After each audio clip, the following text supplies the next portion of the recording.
આમાં ગઈકાલે તારીખ 22મીના રોજ નગરપાલિકા તરફથી જે પ્રી મોન્સૂનની કામગીરી અનુસંધાને કંઈક ઝાડ કાપવાની કામગીરી ચાલતી હશે તે સમયે જે કામિની ટેનામેન્ટ જે છે તેમાં રહેતા એક કશ્યપભાઈ પ્રજાપતિ, પછી જીનલબેન પ્રજાપતિ અને કિશોરભાઈ વરિયા, આ ત્રણ જે ઈસમો છે તેની વિરુદ્ધમાં જયનગર સોસાયટીમાં રહેતા રૂપિત પિયુષભાઈ પટેલનાઓએ એક ફરિયાદ આપેલી છે. બનાવની વિગત જોવા જઈએ તો આ રૂપિતભાઈ જે છે એમના વિસ્તારમાં એમના જે માતૃશ્રી છે પેલા અગાઉ કાઉન્સિલર હતા, એટલે પોતાના વિસ્તારમાં પ્રી મોન્સૂનની કામગીરીમાં ઝાડ કપાવતા હતા.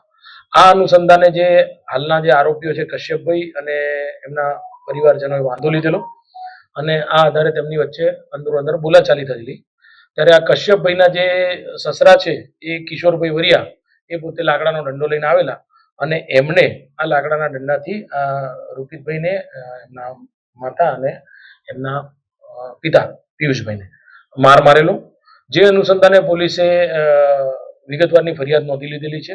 બીએનએસની કલમ 115, 118(1), 54 અને 151(2), 351(2), 352 અન્વયે ફરિયાદ નોંધેલી છે. આ આધારે પોલીસે આ ગામના જે આરોપી છે કશ્યપભાઈ અને કિશોરભાઈ બેની અટકાયત પણ કરેલી છે. આ બાબતે જોવા જઈએ તો સામે પણ જીનલબેન કશ્યપભાઈ પ્રજાપતિના હોય પણ એક ફરિયાદ પોલીસ સ્ટેશનમાં આપેલી છે. પોલીસે આ ફરિયાદ પણ રજીસ્ટર કરીને એ અંગે પણ કાયદેસરની કાર્યવાહી હાથ ધરેલી છે.